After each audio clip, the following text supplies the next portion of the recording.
Este é mais um momento para explicação da palavra de Deus. O texto base para a nossa reflexão está em 1 Coríntios, capítulo 10. O tema que consideramos central para esse capítulo, aquele que pensa estar em pé, veja que não caia. A igreja de Corinto, da cidade de Corinto, era uma das igrejas mais complicadas, daquelas que Paulo fundou. Mas isso se deve a uma série de fatores. Tinha aquele porto de Cencreia, que tornava uma cidade bastante cosmopolita, com várias etnias. Era uma cidade com muita prostituição, muitas prostitutas. Era uma cidade também que tinha um nível cultural bom, assim como Atenas tem muitos filósofos. E aqueles que se converteram em Corinto, cidade de Corinto, eles eram arrogantes, eles eram prepotentes, tinham soberba, e muitos deles entendiam que sequer Paulo era apóstolo, porque o entendimento é que para ser um apóstolo tinha que ter estado com Jesus. E Paulo em algum momento se contrapõe a isso dizendo: eu estive com Jesus, sim, embora fora de tempo, mas estive com Jesus. Nós sabemos que quando Saulo, que se transformou em Paulo, ele, levando carta do Sinédrio para perseguir o povo de Deus, ele teve esse encontro com Jesus. Sabemos que naquele momento, na realidade, ele estava perseguindo não ao povo de Deus, mas ao próprio Jesus. Mas o fato é que Paulo, ele vai fazer uma advertência a essa igreja que se acha poderosa, arrogante, soberba, mostrando como é que o povo de Israel, que teve tantos privilégios espirituais, aquele povo não teve a garantia de sucesso espiritual. Porque nós vamos ver, meus irmãos, que a maior manifestação do poder de Deus se deu no deserto. Nós vamos ver que no deserto foi onde aconteceu o maior número de milagres da história. E nem sempre, quando o povo vê milagres, o povo anda em obediência ao Senhor. Nós temos 3 passagens na Bíblia que falam disso. Moisés, com o próprio profeta Elias, que foi um momento de muitos milagres que Elias fez, mas vimos que no reinado de Acabe, o povo se rebelou, né, contra Deus. E na época do próprio Jesus, Jesus fez 35 milagres e o povo se rebelou. O povo não aceitou Jesus como Senhor e Salvador. Não entenderam que ele era o Messias prometido. Mas ele vai agora começar este capítulo dizendo assim: ora, irmãos, não quero que ignoreis que nossos pais estiveram todos sob a nuvem e todos passaram pelo mar. Aqui está se referindo a aquele povo que vivia no Egito, na escravidão, e que Moisés foi o libertador. Deus escuta o clamor daquele povo e levanta um libertador que é Moisés. E a história nós sabemos, né, das pragas. E na última praga, Faraó libera o povo. Eles passam pelo mar. Tendo sido todos batizados, assim na nuvem como no mar, com respeito a Moisés.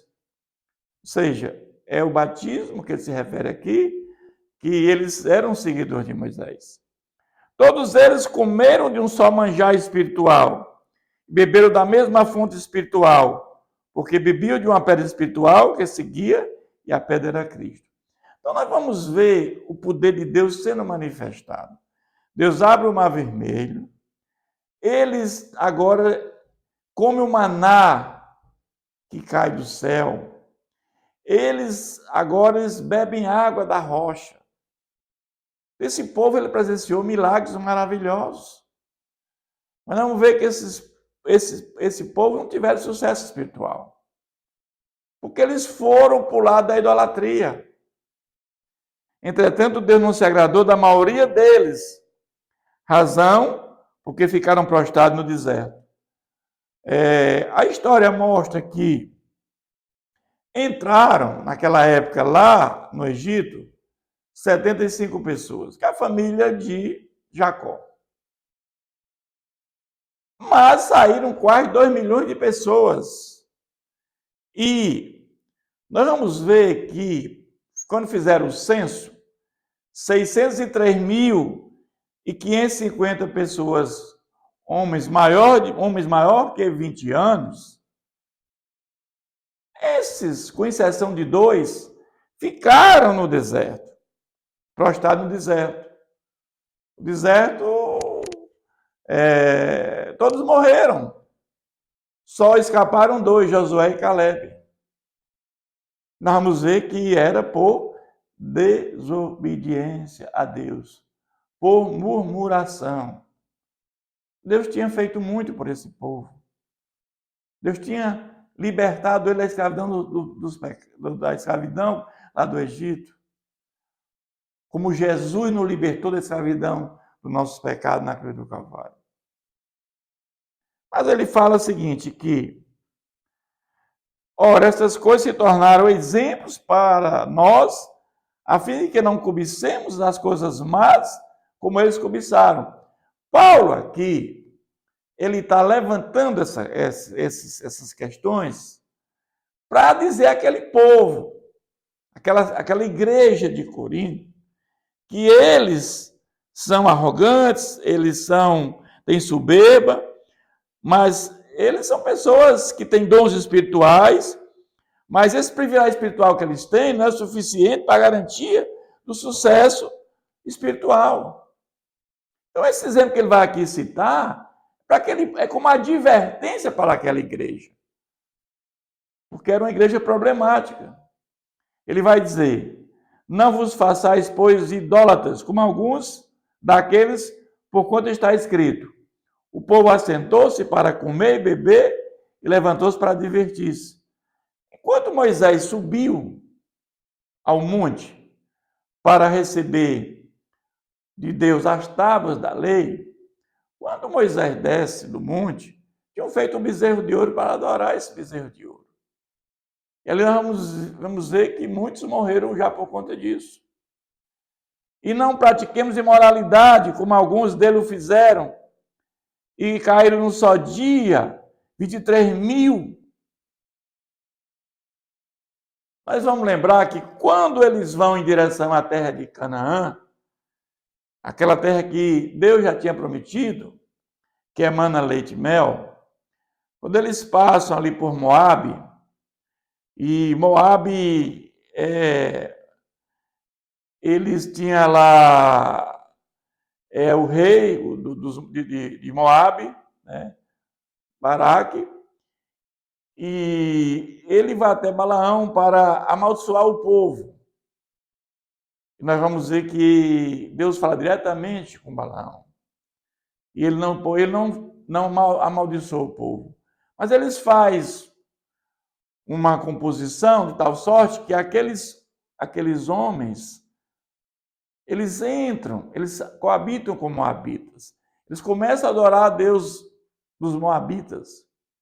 E naquele momento eles são castigados, porque 23.000 morreram. Mas ele também vai falar da questão que não ponhamos o Senhor à prova, como alguns deles já fizeram, e pereceram pelas mordeduras das serpentes. Nós vamos ver que o povo começa a murmurar.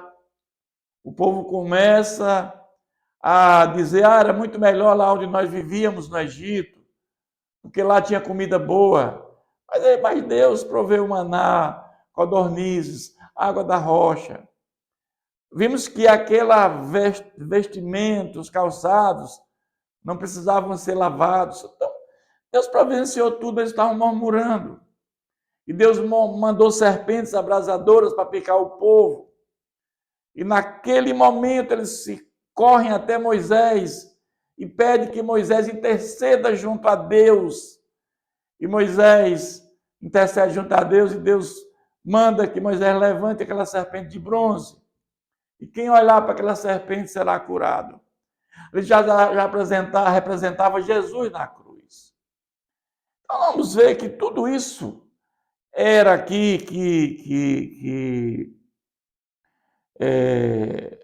Paulo está levantando, eram coisas que aconteceram com aquele povo de Israel, e que a soberba, a arrogância daquela igreja não podia acontecer, porque os privilégios espirituais que eles tinham não era garantia de sucesso espiritual.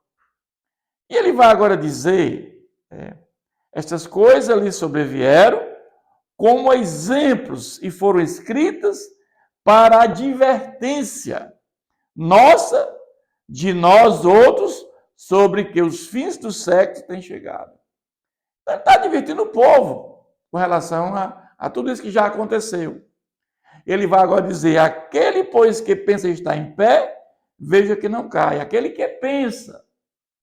Muitos podiam entender que achavam que estavam em pé, mas não estavam mais em pé. Já estavam caídos. Ele vai também dizer, não sobreveio tentação que não fosse humana, mas Deus é fiel e não permitirá que sejais tentados além de vossas forças. Pelo contrário, juntamente com a tentação, vos proverá livramento, de sorte que possais suportar. E nós entendemos que aqui ele está falando da questão da provação. Porque Deus não tenta ninguém. Deus não pode ser tentado e também não tenta ninguém. Mas Deus nos aprova para nos aprovar. Deus nos dá provações para que haja crescimento espiritual, para que haja maturidade espiritual. Mas também ele vai dizer que a aprovação não vai além das forças. Pelo contrário, juntamente com a aprovação, vos proverá livramento, de sorte que a possais suportar. E aqui é bom te lembrar que Deus permite que as coisas aconteçam na nossa vida, mas Ele, no final, Ele nos livra. E nós vamos lembrar aqui dos amigos de Daniel na fornalha, 7 vezes mais quente do que o normal. Deus permitiu que aqueles homens, amigo de Daniel, Sadraque, Mesaque e Abednego, fossem para a fornalha. Mas Deus livrou dentro da fornalha. Isso é importante para nós, meus irmãos. O próprio Daniel, que se negou também a adorar, né, aquele rei da Pérsia, mas ele foi lançado na corda dos leões, mas Deus o livrou dos leões e retirou da corda dos leões. É isso que ele quer falar aqui para cada um de nós. Então, não devemos nos julgar superiores, porque temos conhecimento da palavra de Deus, como esses homens estavam se julgando superior aos demais, e até criticando o próprio Paulo, achando que Paulo não era considerado um apóstolo. Mas sabemos que Paulo era um homem de Deus, um homem de uma vocação extremamente zelosa das coisas de Deus. Mas ele vai falar aqui também na questão que o cristão deve fugir da idolatria. Por quê? O que é que estava acontecendo? Aquelas pessoas que estavam sendo convertidas ainda estavam indo para festas pagãs. Essas festas pagãs, normalmente, tinham oferendas àqueles ídolos. Tinha animais sendo oferecidos àqueles ídolos, carne oferecida àqueles ídolos. E quando você está indo a uma festa desse tipo, está oferecendo sacrifício a demônios e não a Deus.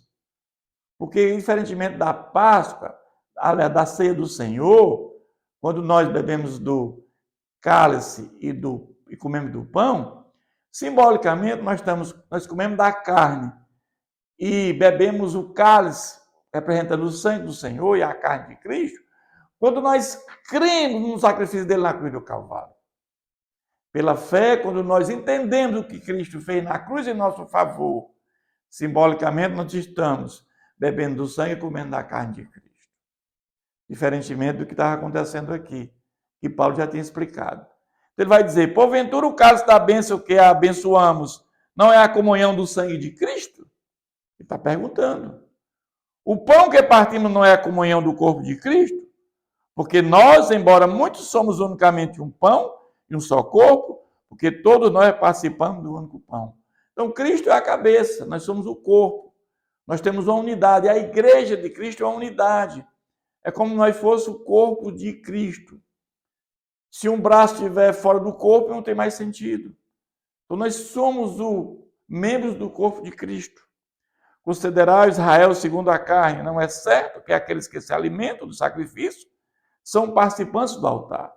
Então, aqueles que estavam sacrificando, indo à festa, sacrificando a ídolos, fazia parte do corpo de Cristo. Que digo, pois, que o sacrifício ao ídolo é alguma coisa, ou que o próprio ídolo tem algum valor, antes de que as coisas que eles sacrificam é a demônios. Porque o ídolo em si não tem nenhum valor. Porque o ídolo, ele tem boca, mas não fala, tem orelha, mas não escuta, ele tem olhos, mas não vê, ele tem perna, mas não pode andar, tem boca, mas não fala, ele é mudo. Mas eles seguiam essas pessoas antes da conversão, e agora, depois de convertidos, eles têm que seguir a Jesus. Não poder beber o cálice do Senhor e o cálice do demônio. Não poder ser participante da mesa do Senhor e da mesa do demônio. Não podia. Você não pode servir a dois senhores ao mesmo tempo. Ou serve a um, ou serve a outro. Eles não podiam servir a Deus, aqueles já estavam convertidos, e agora servir também a festa de ídolos, servir a demônios. É isso que Paulo está dizendo. E o Paulo vai dizer que existe um limite para a liberdade cristã. E também existe uma responsabilidade cristã na vida do cristão quando se converte. Ele vai dizer, todas as coisas são lícitas, mas nem todas convêm. Todas são lícitas, mas nem todas edificam. Ninguém busca o seu próprio interesse e sim o de outro. Paulo já tinha levantado essa questão, que nós devemos buscar o interesse do nosso irmão e não o nosso próprio. Temos que ter cuidado com aqueles crentes fracos, porque para que não sejamos pedra-tropeço na vida deles, que não venham a cair por nossa causa. Paulo já tinha levantado isso nos capítulos anteriores. E aí, naquela época, quando faziam essas oferendas a ídolos, comia-se carne, uma parte para aqueles sacerdotes da idolatria, mas muita carne sobrava e levava para o mercado, né? E lá no mercado eles vendiam aquela carne, era uma carne boa e até de um preço razoável. E Paulo vai agora dizer que comer de tudo que vende no mercado, sem nada perguntado por motivo de consciência. Se Paulo está dizendo, se você come alguma coisa e você não sabe de onde essa coisa que você está comendo veio, não há problema nenhum. Problema de consciência, você não sabe de onde veio, não interessa. Você é um crente forte, um crente maduro. Mas se alguém dentre os incrédulos os convidar e quiser de ir, comer de tudo que for posto diante de vós, sem nada perguntado por motivo de consciência. Então, se for a mesma coisa, se você vai para a casa do incrédulo e você lá, se tiver uma comida oferecida a ídolos, mas você não pergunta, você não sabe de onde veio aquilo, não há problema nenhum, você coma tranquilamente. Porém, se algum de vós disser, isso é coisa sacrificada a ídolo, não comais, por causa daquele que vos advertiu e por causa da consciência. Aqui Paulo agora está falando uma coisa interessante, é que se você sabe a origem desse alimento que foi ofertado a ídolo, aí sim, por questão da sua consciência, você deve não comer daquele alimento. É isso que Paulo está nos referindo, né? Aí ele diz, consciência, digo, não a tua propriamente, mas a do outro. Porque aquela pessoa ia se escandalizar. Ela podia cair. E o crente verdadeiro não pode ser para tropeço para o crente fraco ou para o incrédulo. Porque há de ser julgada minha liberdade pela consciência alheia. Ou seja, a consciência dele seja julgada por aquele homem incrédulo, aquele crente fraco. Jamais. Se eu participo com ações de graça, por que de ser vituperado, ser afrontado por causa daquilo que eu dou graças? E ele vai dizer, portanto, quer comais, quer bebais, façais outra coisa qualquer, fazei tudo para a glória de Deus. Meus irmãos, tudo que nós fazemos é para a glória de Deus. Devemos dar graças a Deus em tudo. A palavra de Deus diz que devemos dar graças a Deus em tudo. Eu sei como é difícil em alguns momentos nós darmos graças a Deus por alguma coisa que acontece de infortúnio na nossa vida. Mas Deus sabe o melhor para cada um de nós. Quando acontece alguma coisa que nós entendemos que não é bom para nós, Deus sabe tudo lá na frente, porque Ele é presciente. Ele sabe tudo o que é melhor para cada um daqueles que o amam, daqueles que colocaram a fé em Jesus. Ele vai dizer, não vos torneis causa de tropeço, nem para judeus, nem para gentios, nem tampouco para a igreja de Deus. Para aqueles que já se converteram. Não seja pedra de tropeço. Faça tudo de acordo com a sua consciência e de acordo com a palavra de Deus. Ele vai dizer, assim também eu procuro em tudo ser agradável a todos, não buscando o meu próprio interesse, mas o de muitos para que sejam salvos. Então Paulo, ele lutou desesperadamente pela salvação de muitos. Paulo empreendeu 3 viagens missionárias. Paulo abdicou mão de casamento, ele era um eunuco. Paulo sabia da dificuldade do seu trabalho missionário, ele casar. Essa igreja de Coríntios, por exemplo, ele abriu mão do sustento, da alimentação e da hospedagem, porque para que ele não viesse a falar de Paulo. Mas em outras igrejas que ele fundou, ele foi sustentado pelos irmãos da igreja. Porque o homem de Deus, ele tem direito à alimentação e à hospedagem. Ele é um trabalho que ele está fazendo para Deus. E Paulo fez isso com muita tranquilidade e com muito amor. E ele disse que, por o meu intermédio, assim como também eu procuro em tudo ser agradável a todos, não buscando o meu próprio interesse. Paulo buscava sempre o interesse dos outros e não o dele. Então, meu irmão, quando eu vejo uma pessoa se vangloriando porque conhece a palavra de Deus, ou que se acha maior do que as demais pessoas, Paulo aqui ele faz uma grande advertência. Ele usa o povo de Israel, como nação de Israel, que ficou prostrada no deserto por conta disso, por conta que eles andaram em obediência à palavra de Deus. Então, esse homem ele fez muito, foi o maior missionário da história. E ele vai dizer, concluindo dizendo, mas de muito para que sejam salvos. Então, através da pregação da palavra de Deus, nós sabemos que tudo começa com a pregação da palavra de Deus. A salvação se dá pela pregação da palavra de Deus, para que o Espírito Santo venha fazer a obra regeneradora. Porque quem não nascer de novo, não verá o reino de Deus. É isso que Paulo conclui esse capítulo. Que Deus continue nos abençoando.